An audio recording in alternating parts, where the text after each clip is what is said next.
My fresh surgical incision throbbed with a rhythmic, searing heat that made my vision blur. Every breath felt like a jagged blade was sliding between my ribs, and the hospital gown I wore under my thin coat offered no protection against the biting wind. I stood shivering on the hospital curb, clutching a thin plastic bag that contained nothing but my discharge papers and a few basic toiletries. I waited for the familiar silver SUV to pull up and whisk me home to a warm bed and a bowl of soup. Instead, when my father finally arrived, he didn't even put the car in park. He didn't get out to help me with my bags or offer a steady shoulder for me to lean on. He just rolled down the tinted window halfway, his face a mask of cold indifference. He reached into his console, pulled out a crumpled $20 bill, and tossed it into a muddy puddle right at my feet. "We're done being your safety net, Haylie," he said, his voice devoid of any emotion. "You're a drain on our resources. Good luck." Then he hit the gas and drove away, leaving me standing in the exhaust fumes, wondering how my life had turned into a nightmare in less than a minute. My name is Haylie Reeves, and I am 26 years old. Up until 3 months ago, I was the undisputed golden daughter of my family. I am a senior actuary, a job that requires me to work 80-hour weeks, analyzing risks and managing millions of dollars for major firms. I spent my entire early 20s pulling my parents out of the deep, dark hole of debt they had managed to drown themselves in for decades. I didn't just help them pay a few bills here and there. I completely transformed their lives. I paid off their credit cards, bought them luxury cars, and ensured they lived in a high-end suburban neighborhood. I gave them the life they never earned, and certainly never deserved, all while I lived in a modest condo and saved every penny I could. I thought I was being a good daughter. But looking back at that $20 bill, floating in the muddy water, I realized I had just been a walking ATM to them. They didn't see a daughter who was hurting. They saw a financial asset that had suddenly lost its value. I stood there on that curb and realized that the girl who lived to please them had to die so I could survive. The seeds of this betrayal were actually planted about 6 months ago. I had started to feel a strange, nagging doubt about my parents' true intentions. Whenever I visited, the conversation never started with "How are you?" but rather, "The roof needs fixing," or "Your mother wants that new designer bag." I decided to conduct a secret test to see if their love was unconditional or purely transactional. I told them a very convincing lie. I claimed that I had made a series of incredibly bad investments and was essentially bankrupt. I told them I had lost my high-end condo, my savings were gone, and my firm was considering letting me go. I acted devastated, expecting them to open their arms and tell me everything would be okay. Instead, I saw a flicker of annoyance in my father's eyes. My mother didn't hug me. She asked how they were supposed to pay for their country club membership now. I told them I needed to move into their small, drafty guest room to recover and get back on my feet. They agreed, but only after making me promise to handle all the household chores since I wasn't contributing financially anymore. The shift in the household dynamic was instant and brutal. The moment I moved into that guest room without my monthly allowance checks, the masks my parents wore slipped entirely. My mother, Deborah, stopped calling me sweetheart or darling. She stopped asking about my day or my health. My father, Ethan, started tracking every single thing I did. He actually began monitoring how much milk I used in my cereal and how long my showers were. They treated me like an unwelcome squatter rather than their only child who had spent years subsidizing their luxury lifestyle. I spent my days cleaning the house, scrubbing floors, and doing their laundry, while I secretly managed my actual multi-million-dollar portfolio from my laptop late at night. It was exhausting to maintain the ruse, but the data I was collecting was invaluable. I was seeing the raw, ugly truth of who they were when there was no money on the line. They were opportunists, plain and simple. They didn't care about my well-being. They only cared about the comfort my money provided. The more bankrupt I appeared, the more invisible I became to them in my own childhood home. Within a month of my supposed financial ruin, things took an even darker turn. Deborah decided that since I wasn't paying for the groceries anymore, I shouldn't have unrestricted access to them. One afternoon, I walked into the kitchen to find a literal padlock on the pantry door.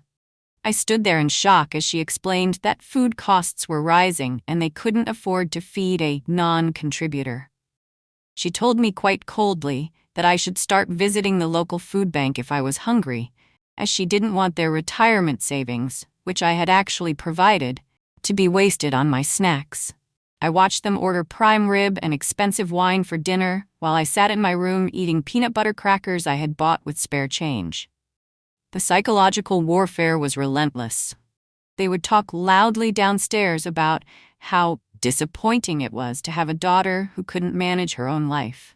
Every word was designed to make me feel small and worthless. I realized then that they weren't just greedy, they were intentionally cruel. They enjoyed the power dynamic shift. They liked having me under their thumb, forced to beg for the basic necessities of life. The physical and emotional stress of the situation finally took a toll on my body. I had been suffering from a dull ache in my side for weeks, but I ignored it because I didn't want to show any weakness to them. One evening, while I was scrubbing the grime off the kitchen floorboards, the pain turned into a blinding white-hot explosion. I collapsed right there on the tiles, clutching my abdomen and screaming in agony. I felt like something inside me had ruptured. Ethan walked into the kitchen, stepped over my shaking legs to get a glass of water, and looked down at me with nothing but irritation. He didn't kneel down. He didn't ask where it hurt. He simply asked if I still had health insurance to cover an ambulance, or if the taxpayers were going to have to pick up the tab for my emergency. He told me not to get any blood on the floor because it was hard to clean. I had to reach for my phone with trembling hands and dial 911 myself while my own father watched me struggle to breathe. It was the moment I realized that if I died right there, his biggest concern would be the cost of the funeral. I was rushed to the hospital for emergency surgery. It turned out I had a severe gallbladder infection that had turned gangrenous and it had started to affect my biliary duct. The doctors told me I was lucky to be alive. I underwent a grueling 3-hour surgery to remove the gallbladder and repair the surrounding tissue. I spent 4 days in the hospital recovering from the surgery. During that entire time, not once did Marcus or Deborah visit me. They didn't send flowers, they didn't call to check on the procedure, and they didn't even send a simple text asking if I was okay. The only communication I received was a short text from Ethan on the 3rd day. He didn't ask about my pain levels or my recovery. He only asked when I would be home to mow the lawn, because the neighbors were starting to complain about the height of the grass. I sat in my hospital bed, staring at that message, and I felt a coldness settle in my heart that no anesthesia could reach. The surgeons had removed my gallbladder, but my parents had effectively removed any lingering sense of guilt or duty I felt toward them. When the day finally came for my discharge, the hospital staff asked if I had a ride home. I lied and said my parents were on their way. I called Ethan, hoping for a shred of humanity. He sighed over the phone and said he would be there eventually. When he finally arrived at the curb, I saw that the back of the SUV was packed with suitcases. For a split second, I thought they were taking me on a trip to recover. But then, he spoke those fateful words and tossed that $20 bill into the puddle. He told me they had moved all of my trash, which was actually my expensive professional wardrobe and personal items, into the garage. They had a big dinner party planned for their socialite friends, and they didn't want a sick, broke loser lurking in the guest room and bringing down the vibe of the evening. They were officially casting me out when I could barely stand up straight. As the SUV drove away, I looked down at the $20 bill. It was a pathetic insult, a final slap in the face. I didn't pick it up. I just stood there, my surgical staples pulling at my skin, and began to plan. As the silver SUV's taillights faded into the distance, the girl who cried for her parents' love finally vanished. The pain in my side was still there, but a new kind of strength was taking over. I wasn't going to go to a shelter, and I certainly wasn't going to beg them for a place in their garage. I pulled my phone out of my pocket, the phone they didn't know I still paid for on a high-end corporate plan. I didn't call a taxi. I called a private black car service, the kind I used to use when I was closing multi-million-dollar deals in the city. When the sleek black sedan pulled up, the driver got out and helped me into the plush leather seat with more care than my father had shown me in years. I didn't give him the address to a friend's house or a cheap motel. I gave him the address of the Grand Hotel. I checked into the penthouse suite using my actual credit card, the one with the unlimited limit. As I laid down on the high thread count sheets, I pulled out my laptop. It was time to stop being a victim and start being an actuary again. It was time to audit my parents' existence. The first thing I did was open my secure banking portal. I wasn't bankrupt. In fact, I was worth over $2 million. My bad investments were actually part of a highly successful diversified portfolio that had tripled in value while I was living in their guest room. For years, I had been paying for their lives through a blind trust I had set up to manage their allowance. They thought the money was just magically appearing because they were special. But I held the keys to the kingdom. I sat there in my hotel room, with my surgical staples pulling at my skin every time I shifted, and I felt a grim sense of satisfaction. I began to look at every single recurring payment I made on their behalf. I'd been paying for their car insurance, their health insurance, their country club dues, their cell phone plans, and even the property taxes on the house. They had been living a life of luxury on my dime while treating me like garbage. It was time to show them exactly what bankrupt really looked like. I started making a list of every service I was going to cut. This wasn't going to be a quick strike. It was going to be a systematic dismantling of their comfort. The next morning, I called my personal assistant, who had been holding down the fort while I was on medical leave. Her voice was filled with relief when she heard I was okay. I gave her very specific instructions. I need you to cancel the recurring lease payments for the silver SUV immediately, I said. Then, terminate the contract with the landscaping service and the pool maintenance company for the suburban address. I paused, taking a breath as I looked at the spreadsheet of their lives. Next, I want you to shut down the secondary credit cards under the names Ethan and Deborah Reeves, effective immediately. My assistant didn't ask questions. She just got to work. These were the cards they used for their expensive dinners, their spa days, and their designer clothes. By the time I hung up the phone, I knew the clock was ticking.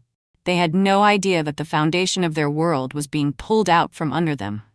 They thought they had discarded me, but they had actually discarded the only thing keeping them afloat. I felt a cold, sharp focus. I wasn't doing anything illegal. I was simply choosing to stop gifting my money to people who didn't value my life. Back at the house, my parents were likely still celebrating their freedom. I could almost imagine them clinking glasses of expensive scotch, laughing about how they finally got rid of their burden of a daughter. But then, the first wave of my audit hit. It started small. Around 7 p.m., right in the middle of their favorite primetime show, their premium cable and high-speed fiber optic internet simply cut out. They probably thought it was a temporary glitch. Marcus likely went to the router to reset it, confused as to why the power light was blinking red. Then, 10 minutes later, the entire house plunged into total darkness. The lights, the air conditioning, the refrigerator, everything went silent. I had stopped paying the utilities that were still legally in my name from when I lived there years ago.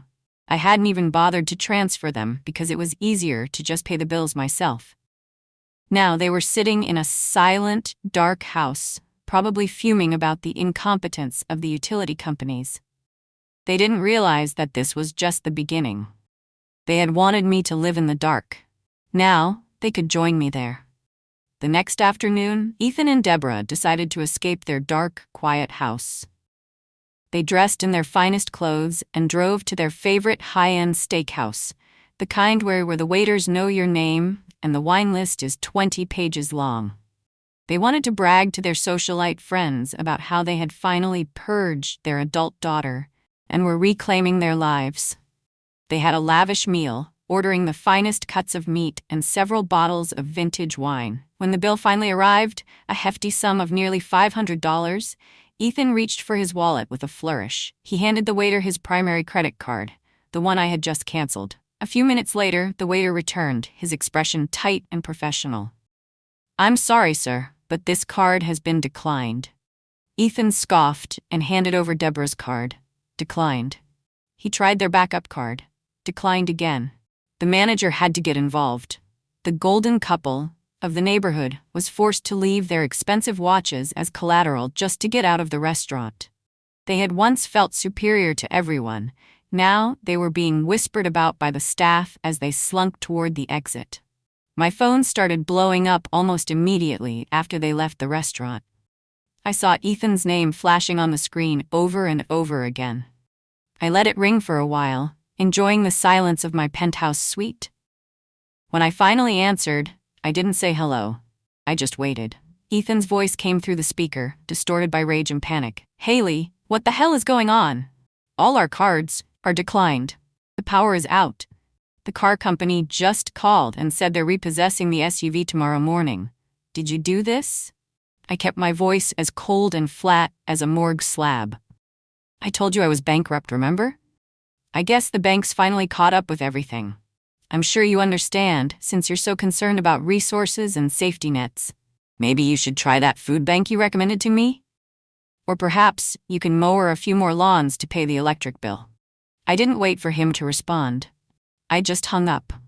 The satisfaction of hearing the fear in his voice was better than any pain medication the hospital had given me. They were finally starting to feel the weight of the reality they had forced on me. A week later, while they were still trying to figure out how to get their power turned back on, a process server arrived at their front door. Ethan probably thought it was another bill or a notice about the car. He opened the door with a scowl, but the man didn't hand him a bill. He handed him an official eviction notice. Ethan was stunned. He started yelling that he owned the house and that this must be some kind of mistake. He told the server to get off his property, but the server just pointed to the paperwork and walked away. My parents had spent years telling everyone they owned that beautiful suburban home, but the truth was far more complicated. When I had saved them from foreclosure 5 years ago, I hadn't just given them the money to pay the mortgage. I had worked with my lawyers to buy the deed directly from the bank. I was the legal owner of the property. They were technically my tenants on a month-to-month lease that I had set at $0. Because there was no formal long-term contract, I had the legal right to terminate the lease at any time. I had just issued a 30-day notice to vacate for breach of peace and unauthorized property damage. The paperwork I had sent them was a masterpiece of legal clarity. It laid out the entire history of the property. It showed the exact date I had purchased the deed and the thousands of dollars I had poured into the house's upkeep. It revealed that they had been living in a house they didn't own, driving cars they didn't pay for, and eating food they didn't earn. For the first time, the true paper trail of their lives was exposed. They had built their entire social status on a foundation of my hard work and generosity, all while treating me like a servant. I knew they would try to fight it, but I had every document, every receipt, and every bank statement organized and ready. I was an actuary. My entire career was built on proving facts with data. They were trying to fight a ghost, but I was the one holding the ledger. I imagined them sitting in their dark living room, reading through the pages by candlelight, realizing that the broke daughter they had kicked to the curb was actually the woman who held their entire future in her hands. The power dynamic hadn't just shifted. It had been completely obliterated. The next day, Deborah showed up at my hotel. She had somehow tracked me down, likely by calling every high-end hotel in the city. She looked frantic, her expensive hair unwashed and her clothes wrinkled. When she saw me in the lobby, she burst into tears, trying to pull me into a hug. Haylie, sweetheart, we're so sorry. We didn't mean those things. We were just stressed. You can't do this to us. We're your family. Think about the blood between us. I stepped back, avoiding her touch. I didn't say a word. Instead, I slowly unbuttoned the side of my blouse just enough to show her the fresh, angry red scar from my surgery. It was still weeping slightly, a physical reminder of the night they had left me for dead. I looked her right in the eyes and saw the fake concern melt away into realization. She knew exactly what that scar represented. I didn't offer her a seat or a drink. I didn't listen to her excuses about family blood. I simply turned around and walked back toward the elevators. I didn't need to say anything. The scar said it all. Blood didn't mean loyalty. It just meant they were related to the person they had betrayed. As I continued my audit, I stumbled upon the first major twist in the story. I was looking through my old credit reports when I noticed a series of large, unauthorized loans. It turned out that while I was busy paying their bills and keeping them afloat, Ethan had been much busier than I realized. He had taken out a predatory home improvement loan for $50,000 using my name and a forged signature. He must have done it right around the time I told them I was bankrupt, thinking I would never check my credit again because I lost everything. He had used my stellar credit score to get a massive influx of cash, likely to fund their lifestyle once they realized I wasn't going to be providing the allowance anymore. This wasn't just greed, it was identity theft and fraud. I felt a surge of cold fury. He had exploited my trust at my most vulnerable moment. But instead of calling the police immediately, which would have been a long, messy process, I decided to use the bank's own rules against him. I had a much more surgical plan in mind for this particular betrayal. I contacted the bank that issued the fraudulent loan. I didn't report it as identity theft to the police just yet. Instead, I filed it as an unauthorized corporate-linked transaction since my accounts were tied to my firm. This triggered an immediate internal investigation. Because the house the loan was supposedly for was legally mine, the bank realized the collateral was fraudulent. They moved with lightning speed to protect their interests. They didn't come after me. They went after the person who had received the funds. They discovered that Ethan had deposited the money into a secret savings account he had been hiding from both me and Deborah for years. The bank used their legal right of offset to seize every single penny from that account to cover the loan balance and the high interest.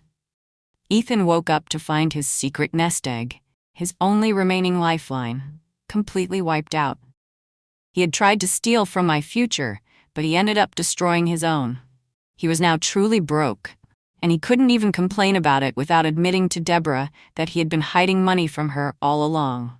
The seizure of the secret savings account triggered the second major twist: the total internal collapse of my parents' marriage. When Deborah found out that Ethan had been hiding $50,000 from her while they were struggling and eating food bank supplies, she went into a state of pure, unadulterated rage. She realized that he had been planning his own escape while she was busy trying to manipulate me. In retaliation, Ethan started digging into Deborah's own secrets. He discovered that for the last 3 years, she had been taking the expensive jewelry and designer bags I had bought her and selling them to a high-end consignment shop. She had been hoarding the cash in a safe deposit box, telling him she had misplaced the items. Their perfect suburban marriage, built on a foundation of my money and shared lies, dissolved into a war zone in less than 48 hours.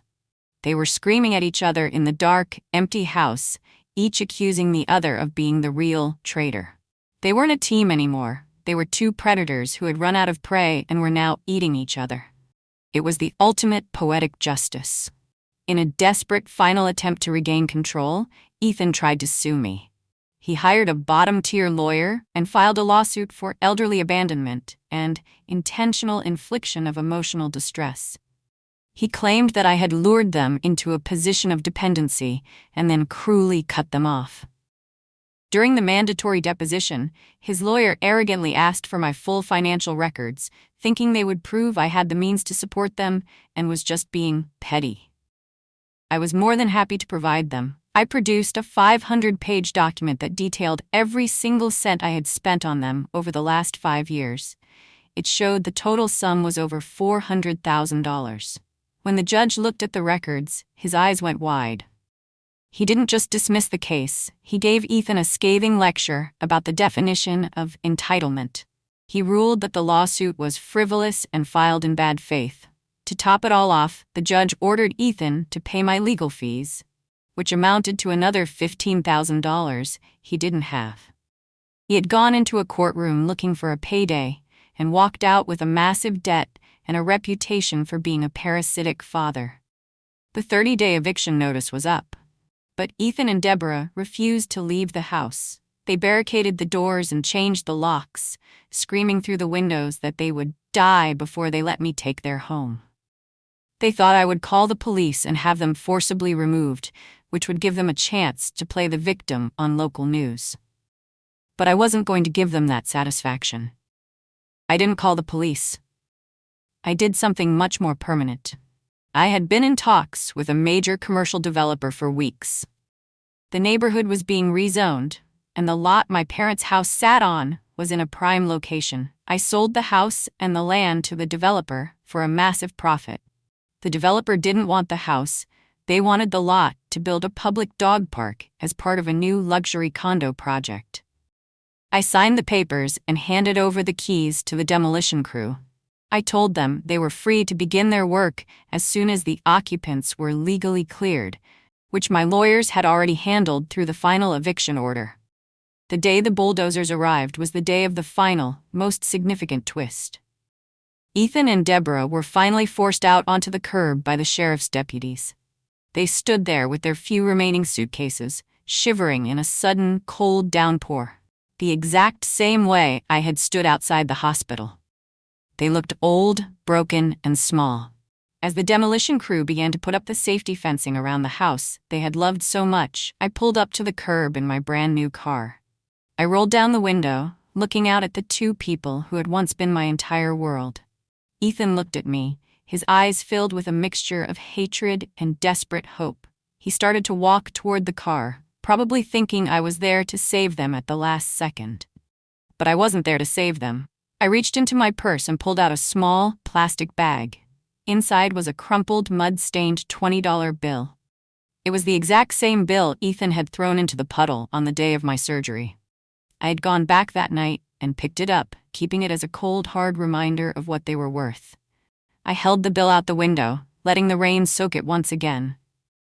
"You told me you were done being my safety net," I said, my voice steady and clear over the sound of the idling bulldozer. "I'm just returning the favor. Here's your investment back." I let go of the bill, and it fluttered down into the mud at Ethan's feet, right next to his scuffed shoes. He stared at it, his face turning a ghostly shade of pale. "Haylie, please," Deborah sobbed. "Where are we supposed to go?" I didn't answer. I just looked at the house I had paid for, the house where they had padlocked the food away from me. I gave a small nod to the demolition foreman. He climbed into the cab of the massive excavator and swung the heavy metal bucket into the master bedroom. The sound of splintering wood and shattering glass filled the air. I rolled up my window, shutting out their cries and the noise of their world collapsing. I put the car in gear and drove away without looking in the rearview mirror. I had given them exactly what they had earned, nothing but a mud-stained memory. It has been a year and a half since that day. My health is perfect now. The physical scar has faded to a thin white line, but the strength I gained from it is permanent. I have a new home, a peaceful life, and a circle of friends who actually understand the meaning of loyalty and love. My bankrupt lie became the best investment I ever made. As for Ethan and Deborah, the downfall was complete. Without my money or the house, they were forced into a cramped, one-bedroom apartment in a dilapidated part of town. They are both 60 years old and working entry-level retail jobs just to afford rent and canned soup. They send me letters every month, filled with apologies and pleas for one more chance. I don't open them. I don't read the words of people who only value me when I'm a source of income. Instead, I keep the letters on my coffee table and use them as coasters for my morning coffee. They are a daily reminder that the cost of my life was something they could never afford. I am Haylie Reeves, and I am finally, truly free. The golden daughter is gone, and the woman who took it all back is just getting started. Haylie took back everything she paid for, but some say leaving her parents on the curb was too cold. What would you have done? Would you have given them one last chance, or would you have dropped that $20 bill in the mud too? Let me know in the comments. I'm reading every single one. If you believe that respect is earned, not given, hit that subscribe button and stay tuned. Our next story might be even more explosive than this one.